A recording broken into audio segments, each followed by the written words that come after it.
Here we go. Kyle Kingsbury, welcome to the show, brother. Thanks so much for coming on. Oh yeah, thanks for having me, Lance.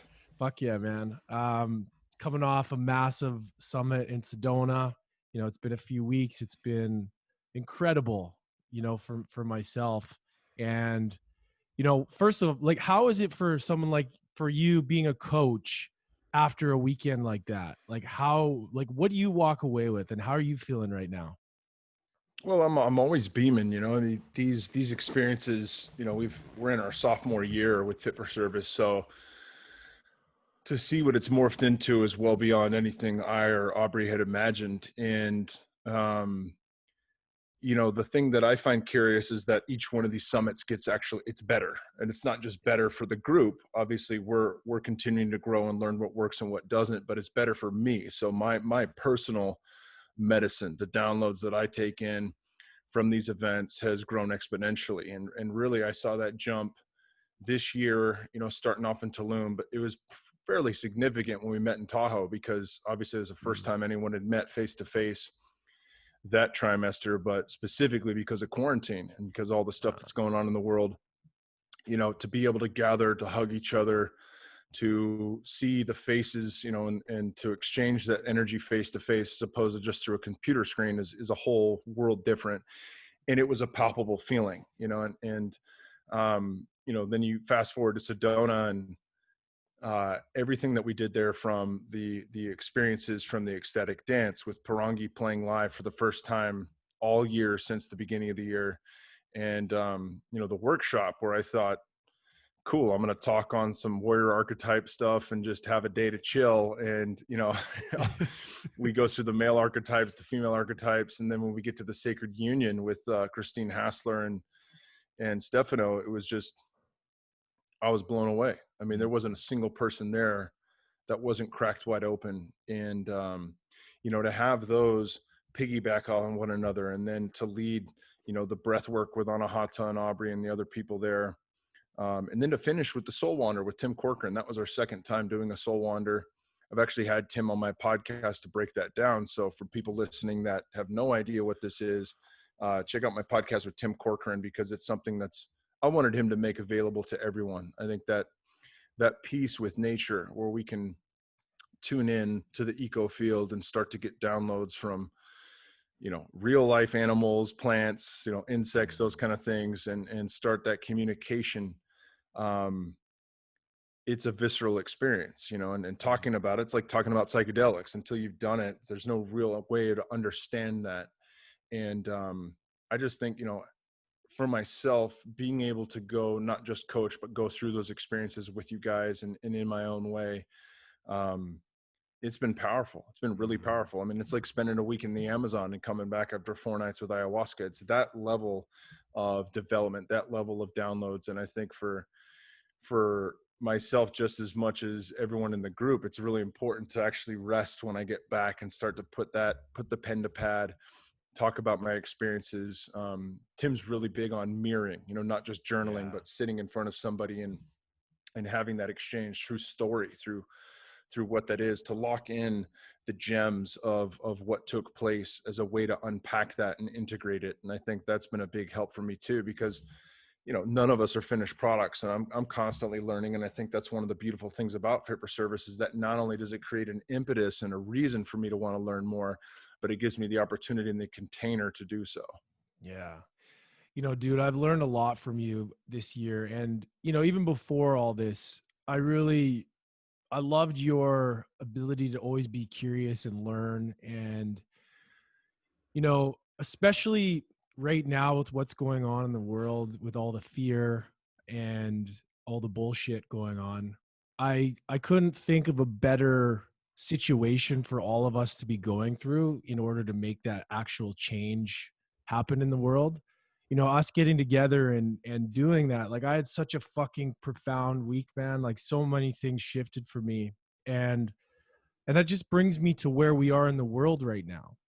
There's just, and what I've really loved is your perspective on this. And, everybody listening, make sure you check out Kyle's podcast. Obviously it's fire. And, when you had Mickey Willis on talking about that aspect of what's going on with fear and the craziness going on in the world, man. I mean, we need more of this kind of work. We need more of people getting together as a collective to work on ourselves, which is going to be the thing that causes the ripple to happen, right?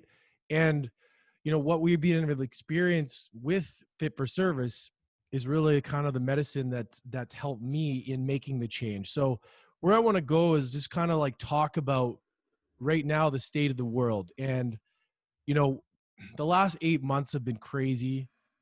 What have you really learned about yourself, about the world, and where do you think as a collective, like, how do we get out of this? Like, what do we do moving forward as a solution? That is as loaded a question as I've ever I know. received. um, yeah, I mean, there's so many ways to take this. I think for me, when quarantine hit, I actually had physical trouble in my body. My body was in a lot of pain, and I knew there was some mental, emotional aspects to that. I hadn't read The Body Keeps Score. I still haven't read it, but my understanding of how visceral fear can start to manifest in the body through disease, through sickness, through physical pain, through parts of the body literally shutting down. And Paul checks to discuss this for 30 years. So I had to review some of my stuff with him, some of the teachings that I've had with him. But really what it boils down to is when shit hits the fan, when there is an impetus, whether it's external or internal, how we respond to that actually matters. And it's our ability to stay within the eye of the hurricane that allows us to see clearly, to think calmly, and to make clear-headed decisions from the heart, where we choose not based on fear, but we choose a path that makes the most sense for us in that time. And it doesn't mean that it doesn't mean I'm perfect, that I make perfect decisions every time. All the mistakes are a lesson. Everything is a teaching. And as I come to that understanding, it's easier to have compassion for myself. It's easier to have forgiveness for myself for the mistakes that I make when I don't parent correctly, or when I'm in a state of fear and that manifests in anger towards my wife or someone else. As my awareness grows, it becomes easier to navigate those waters and see where I've made mistakes, and then not hold that upon myself. And the reason I bring that up from a me self perspective is because all of this is reflected in the outside world. Until I have compassion for myself, I cannot have compassion for another. Until I forgive myself, I cannot forgive another. And what we see in the divide and conquer scheme that's been going on for at least 10,000 years on Earth is this further and further, the widening, the division. And we see it right now. And I really don't care who you voted for. I voted, and it's pointless to even mention who I voted for, but whoever you voted for in a time like this, where we have uncertainty about who's going to wind up in office, and you listen to the stories on the left, you listen to the stories on the right, and they could not be closer to or further apart. They are so different and so vast. And there's people making shit up on the left and people making shit up on the right, and there's some truth in all of it. And I think, just understanding that, really the point in bringing all this up is, if I let myself move out to those extremes, I feel the division. I don't see a way out. I don't see a way to navigate the waters because they're too rough and there's no way to collapse that. But if I can collapse that within myself, if I can start to see from both angles on what are the beliefs, what are the things that we agree upon, what are the things that we want to see happen, and then what are the ways to navigate that better. First and foremost, we have to stop blaming one another. Mary Margrave taught me this about anger. A lot of us have been taught to stuff our anger, to not really look into that. But that is one of the ways the feminine speaks through us, is through our emotional body. And we have to honor every emotion that comes up, because they're signals. And so if someone transgresses me, or if I allow that transgression to take place, now it's a double whammy, because I've transgressed myself in allowing the transgression to take place. Anger will usually be the response to that, sadness coupled with anger. And she says, in a state of rage, we aim to destroy. In a state of unclean anger, which we see on both sides, we aim to hurt or harm another. either through physical violence or through our words. But there's the telltale signs of unclean anger are blame and resentment.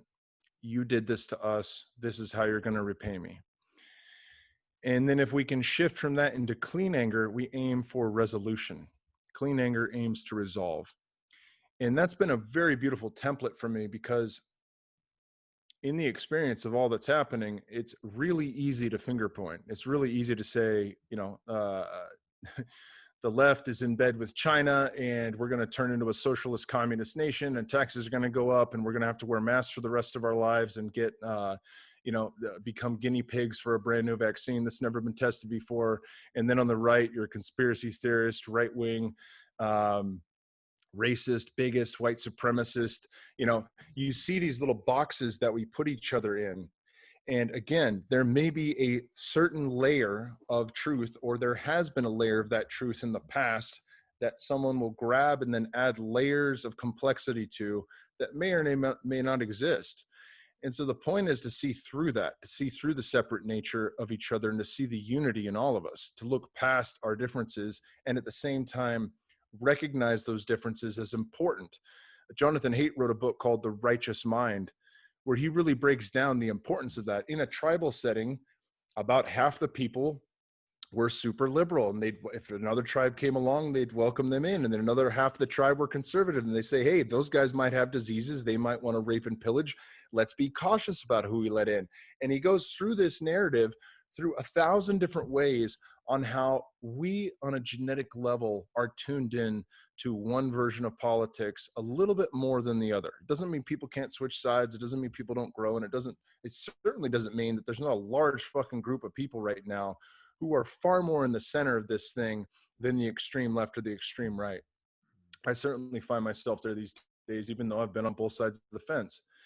And so the point in this is, how do we navigate the waters? Well, first we have to understand that piece on anger. We have to understand that if we're finger pointing, if we're looking to get eye for an eye, if we're looking to enact some type of revenge on another, that's no way forward. It doesn't mean we don't set boundaries. It doesn't mean we don't get clear on what's happening in the world. And it certainly doesn't mean that we don't defend ourselves.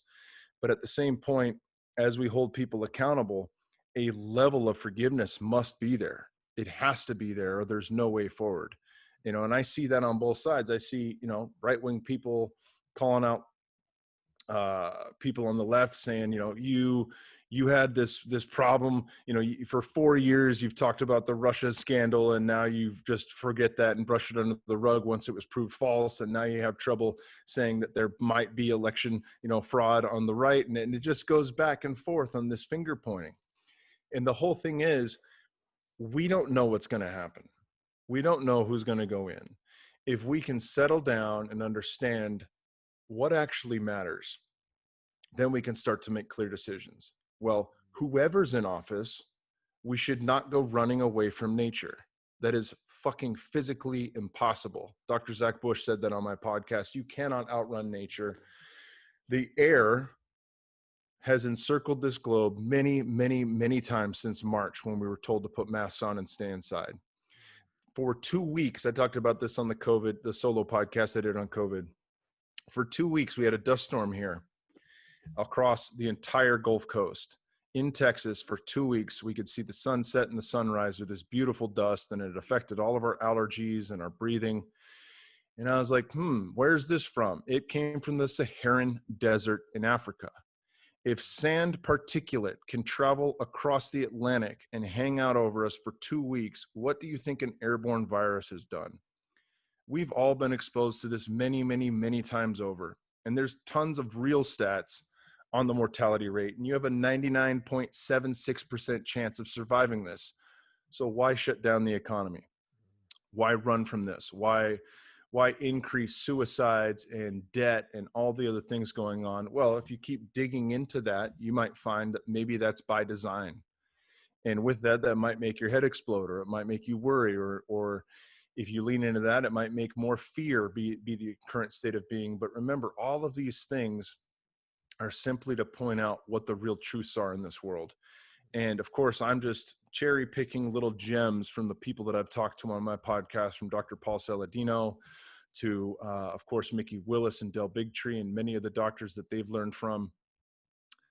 The point isn't to just simply state some Gatling gun bullet points and say that that's it. Look into it for yourself.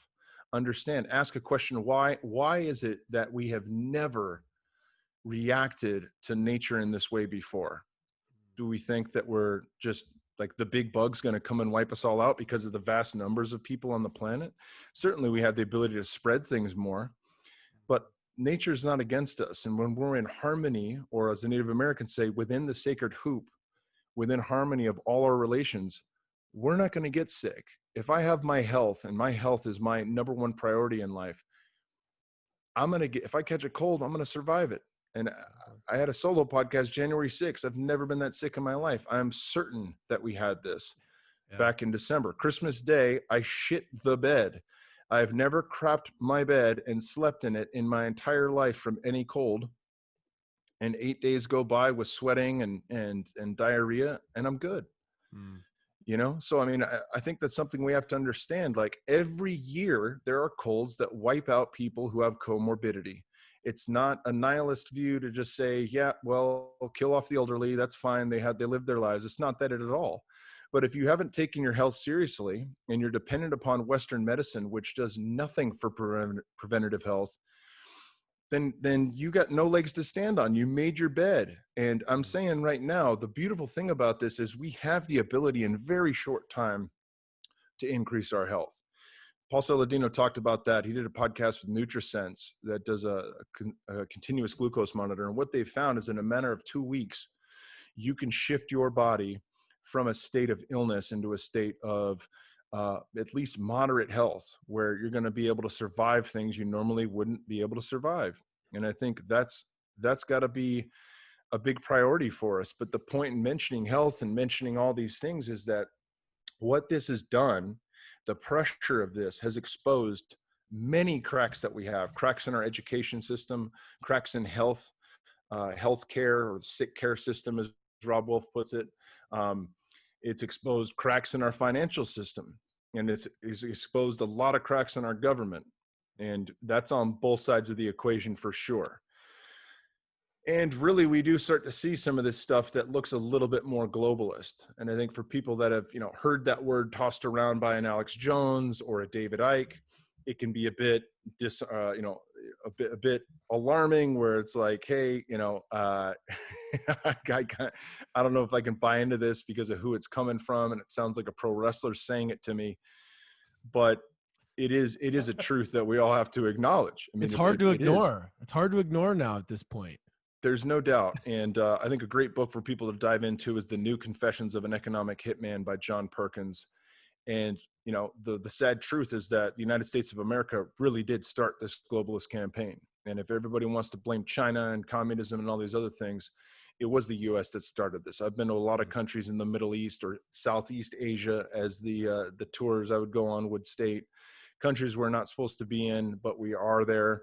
And with a military presence. And when he goes through in his book, it is quite illuminating how the CIA will take out a head of a government and replace them with somebody who's going to follow the line and allow big oil companies to take over. And you just can't look past this stuff. My point in bringing it up is, in all of the crap that's happening in the world right now, it's important to understand there is a globalist agenda. It's important to understand that is real. And it doesn't just come from an Alex Jones. It doesn't just come from a David Icke. It comes from all sorts of people, liberals as well as conservatives, who really understand what's happening in the world right now. And these systems of control are huge. So one of the big downloads that I've been getting on plant medicine and intuition and meditation and being on the land and nature is, one of the most important things we can do is centralize. We talk about this king archetype and king, warrior, magician, lover. The king starts with self. I am the king of my own inner kingdom. How I manage that is 100% up to me. It's not up to anyone else. I'm not a victim of circumstance. Some shit's happened to me, no question, but I don't remain in that space because I'm always my inner king. And then I'm the king of my My relationship, my wife is the queen. I am the king of the kingdom of family. I'm the king of the kingdom of work. I'm the king of the kingdom of community. Even if I'm not the mayor or whatever the fucking top dog is politically, I'm still how I show up Mm. in that community is as a king, whatever that looks like. And, there's much more on that archetype to get into, but the point is that it always starts with self, right? To be the change you wish to see in the world. And then from there, that trickles out into everyone we are closest to and beyond that. Paul Chek calls this the I, we, all model. Mm. When we're kids, we're stuck in this I model of thinking me, me, me, me, me, mine. And then we fall in love. And now we have a we model. We have somebody else that we care about outside of ourselves. And if we add a third, like a child, then we start to realize that love moves past that. If we really love our city, or we love our football team, or we love our community, we love our nation, we love the earth as a whole, that self begins to expand to include the deeper self. And how we understand consciousness is so far off from the reality of the things I've experienced on plant medicine, as well as in the conversations with Paul Chek, and reading Stalking the Wild Pendulum by Ishtak Bentov, and even just working out in the land in nature with Dr. Will Tagle, who wrote Walking with Bears. And I know I'm listing a ton of books right now, but all of these have influenced my understanding of how reality actually works.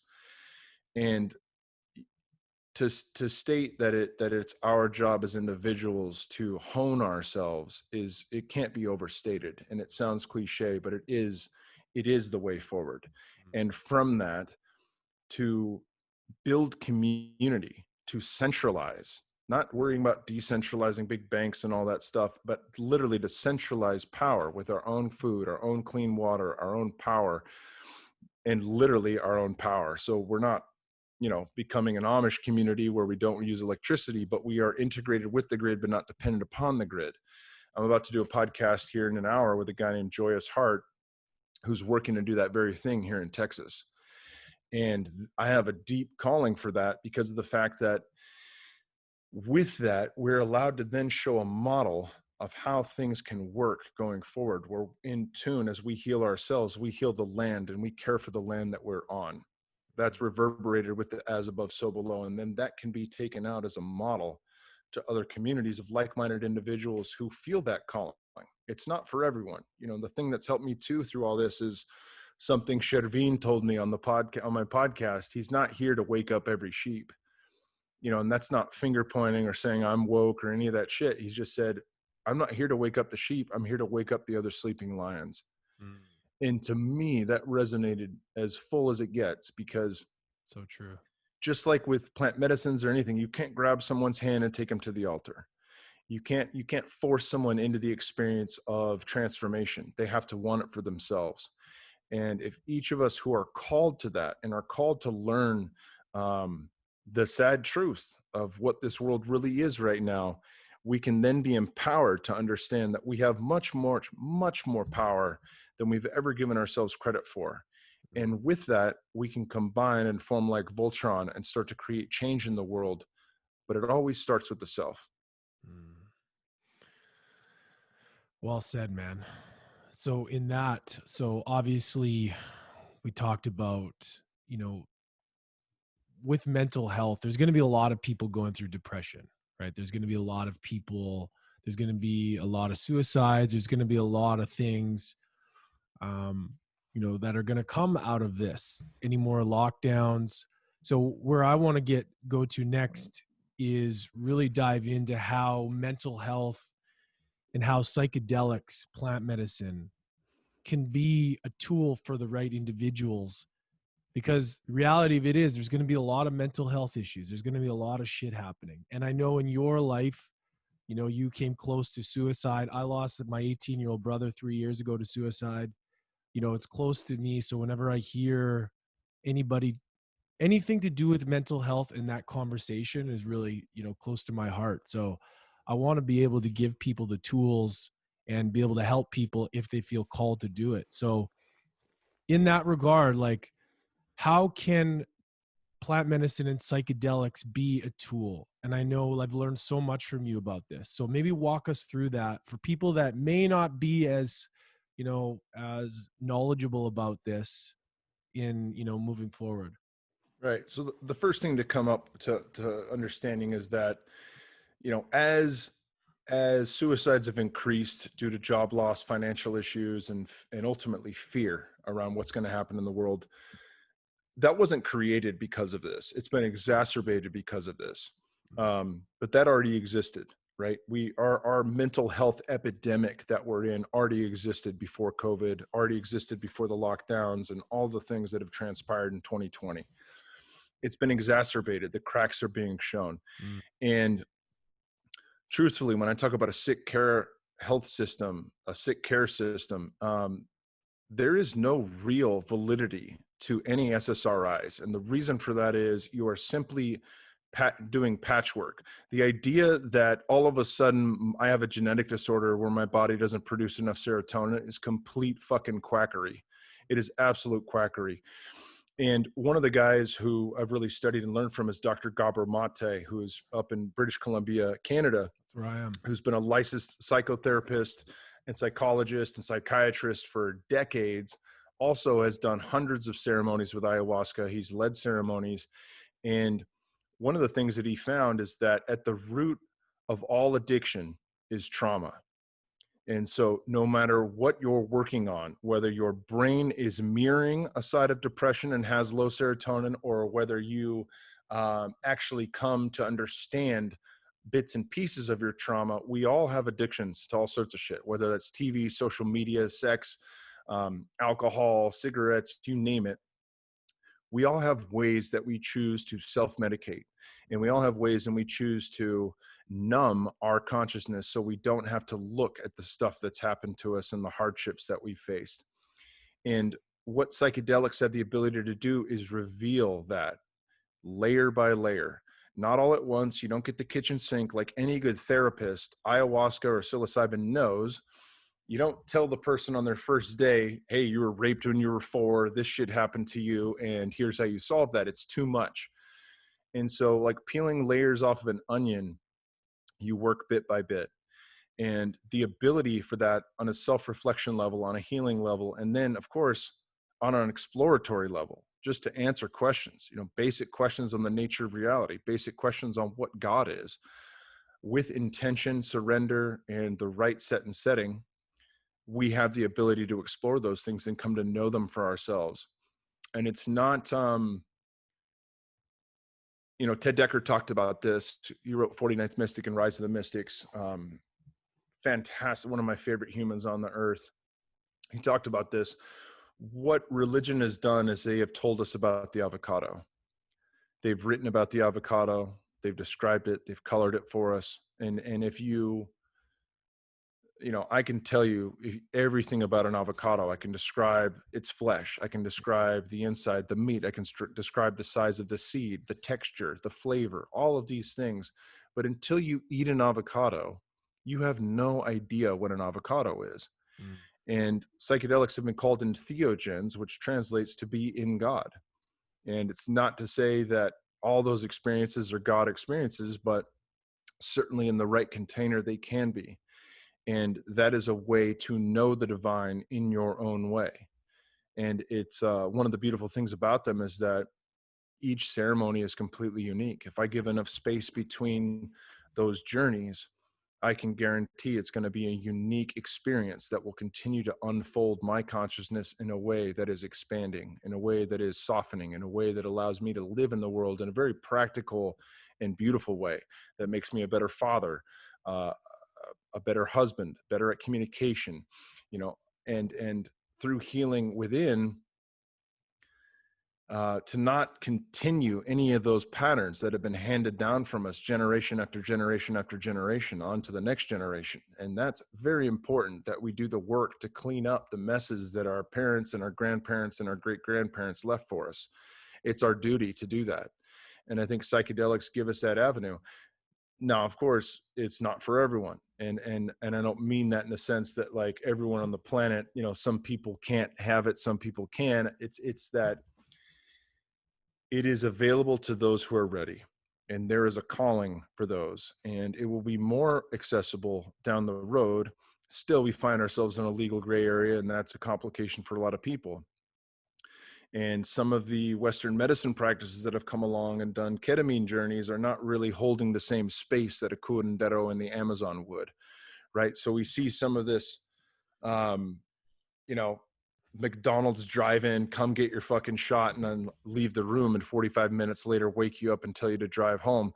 That's not the way either, right? There needs to be respect and reverence when we think about these things, because anytime you're doing psychic surgery, what these things are, you can do more harm than good. And a lot of people, you talk to Anahata and different therapists that I've worked with, they've been on the other side of that coin where they've seen more harm than good.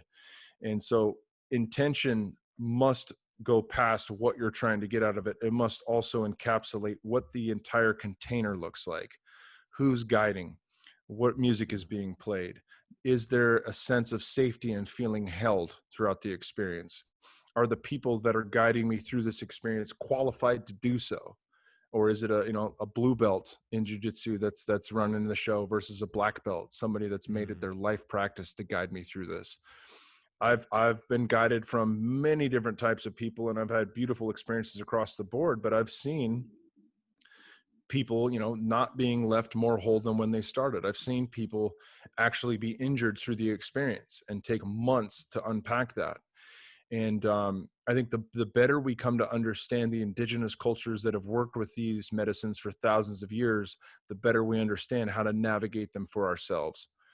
And, I highly recommend people make the pilgrimage. I know it costs money and I know it takes time out of your schedule, but if you can make it to the Amazon to a spirit quest with, the late, great Don Howard, where his space is still up and running, Blue Morpho down in Peru, or of course, Soltara in Costa Rica, which is my absolute favorite place. I'm there in I January. sat, I'm going there. yeah, I said, oh man, I'm pumped for you, brother. I sat through a 3-hour orientation and I was dragging my heels to get there. The only reason I went is because I thought I'd look bad if I didn't show up. That's why I went. And I was like, I've done 22 ceremonies. I don't need to sit in this fucking orientation. And I get there and an hour into it, I look at my wife, Natasha, and both of us were like, if we had been here for our first ceremony, that would have changed the way we worked with all medicines. The Really? way they unpack in that orientation, how you work with the teacher ayahuasca, how you work with the consciousness that is in that medicine will impact every ceremony you do after that, no matter where you go, including the consciousness of psilocybin or the consciousness of ketamine. All of these things have their own doorway into the divine. And when you understand how to work with them, it makes a world of difference in how your experience turns out. Ultimately, in the end, we're all going to have hard experiences. Doesn't matter if you think you had no trauma as a child or not. You're still going to get squeezed at different times. And there's beauty in that. There's beauty in that because it teaches us to surrender.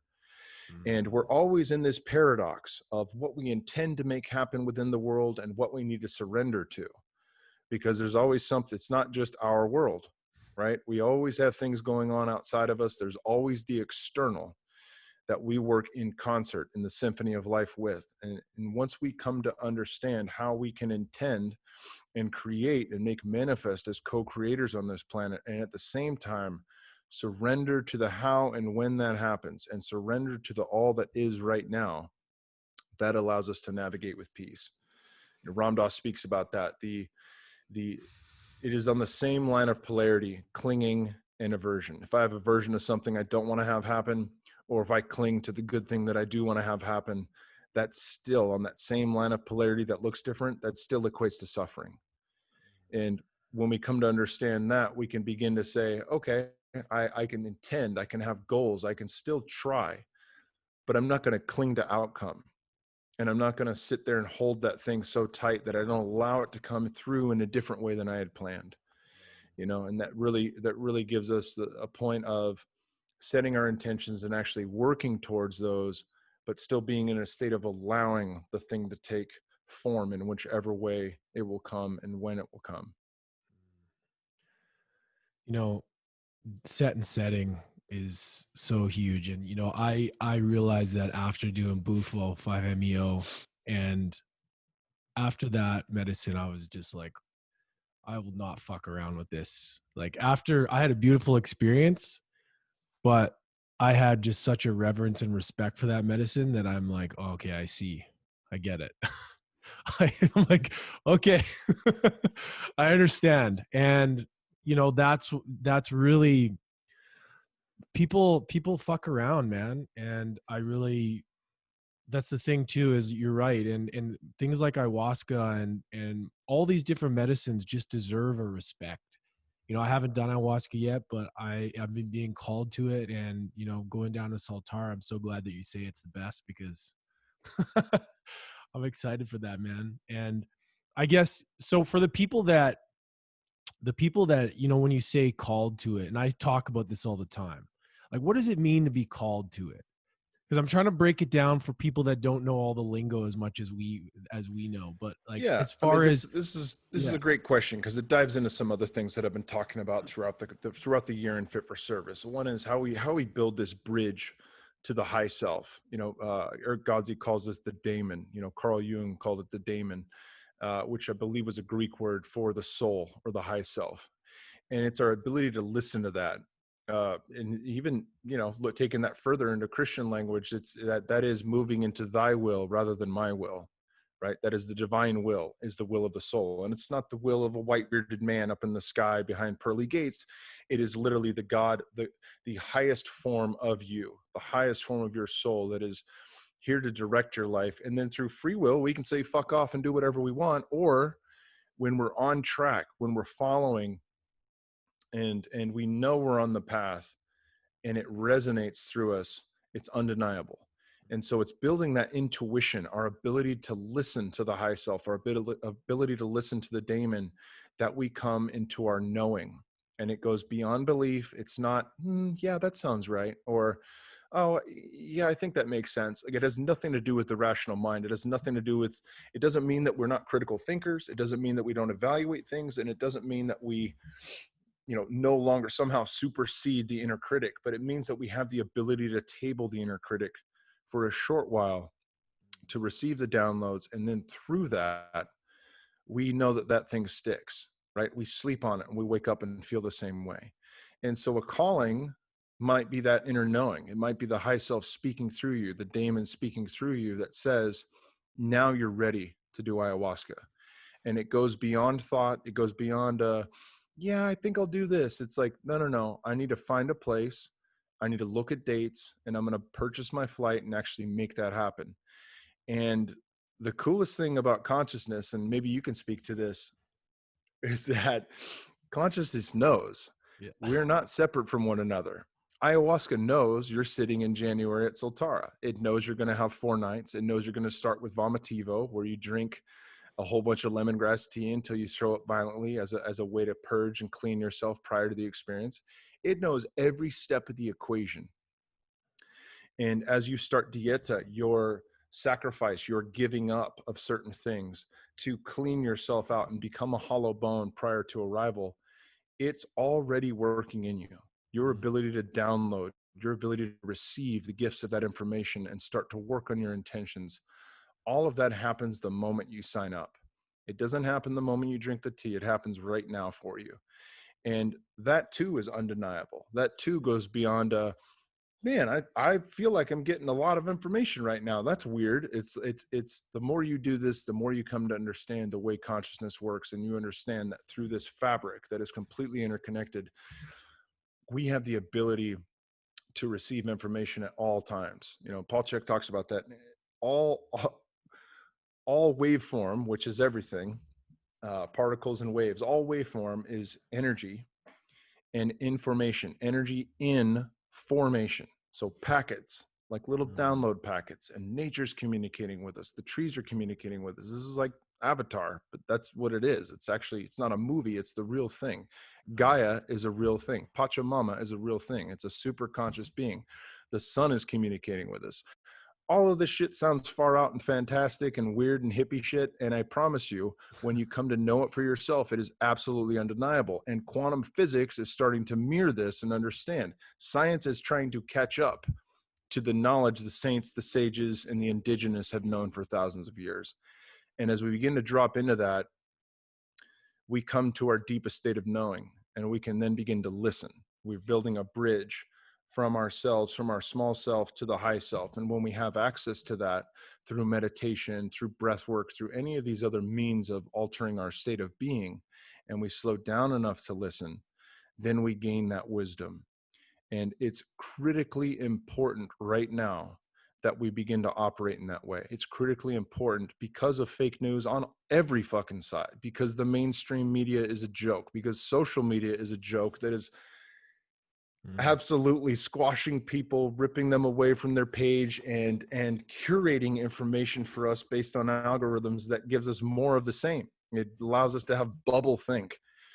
And until we can begin to decide for ourselves through our knowing, not through our thinking, from the heart, we will continue to brush up against the same problems. Yeah, brother. All this journey, it's crazy. It's as you start to as you start to listen to the call, more of the same starts to come in, and you start to pay attention. And it's crazy when you start to listen and you start to pay attention. And it's kind of like, even in that soul wander, when you actually open your mind and just pay attention to what's in front of you, you really notice that things are speaking to you. Like, you really notice that there's a mirror in nature, and there's a mirror. And when you get quiet, until you get quiet, you're not going to be able to hear anything. Like, and that's been such a big thing for me. And I really, dude, the last year and just learning from you has been amazing. And I really, really appreciate it, dude. Like, and thank you so much for coming on the show and dropping so much value. It's always, I love your podcast. It's amazing. I've had a few of your guests on my show too, and I'm always like, yeah, I've had him. So yeah, I always love Beautiful, it. brother. Beautiful. Yeah, brother. So thank you so much, man. And if you can give anybody, so out of all the struggles and all the challenges, I always ask one last question for adversity. What is one lesson that adversity has taught you? Well, I'm looking at this more on a macro level. I think, when I went through the deepest part of depression and attempted suicide when I was 22 or 23, I look back on that and I saw that I had no tools. I had all of Western medicine's help. I had all of Big Pharma's help, from Xanax to Valium to Vicodin to anything I fucking wanted, they give me. None of that helped. They were all Band-Aids. Until I had the tools of how to access and work with plant medicines correctly. And even on a more basic level, until I understood breath work, until I understood meditation, until I understood how do I quiet my mind? How do I reset myself? How can I just go to the ocean or go to a river and just chill and turn my mind off and see what comes up for me, to really check in?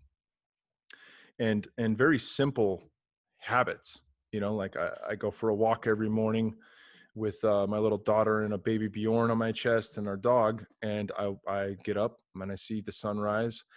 And every evening I go when the sun sets and I see Mars out there and Jupiter and whatever planets are out in the night sky at that part of the day, or part of the year rather. And this connects me back. It allows me to not be in my box. We're always in our boxes, mentally and physically, from the box of the home to the car to the office, always a box. When you get out of that, you tune into something that's greater than yourself. You tune into that all-knowing, that information. And from those access points, the hundreds and hundreds of tools that I've started to add to my toolbox, through intuition, I know which ones to access. But without a single tool, there was no light at the end of the tunnel. And that's why I try to take my life. And I think if adversity's taught me anything, it's the importance of having tools, the importance of having mentors, the importance of having someone to turn to and something to turn to, a skill that will help me shift my state of awareness. And with that ability, there's absolutely nothing that will ever take me back into that state of being. I know that through and through. And I could tell if I'm feeling down or if I'm feeling the weight of the world, like right when quarantine happened. And I was like, shit, Tasha's pregnant. She's second trimester. We're bringing a kid into the world right now. Shit's hitting the fan. And to relax into that process, to trust in the divine, to understand the divine timing, to understand that we choose our parents. We choose exactly the moment when we come onto this plane of existence. And that our little girl had chosen to come here right during this time by design, not by accident. You know, no mistakes. For 4 years we tried to have her, and she shows up on 4th of July on a full moon. It's undeniable. So when I come to know these things and look back in hindsight, it makes it very clear that there is a symphony that operates beyond my knowing and beyond my understanding. And as long as I have ways of tuning into that, I can remain calm, I can remain peaceful, and then I can be that peace in the world. Well said, brother. Thank you, man. Appreciate it. You got it, brother. Kyle Kingsbury, everybody.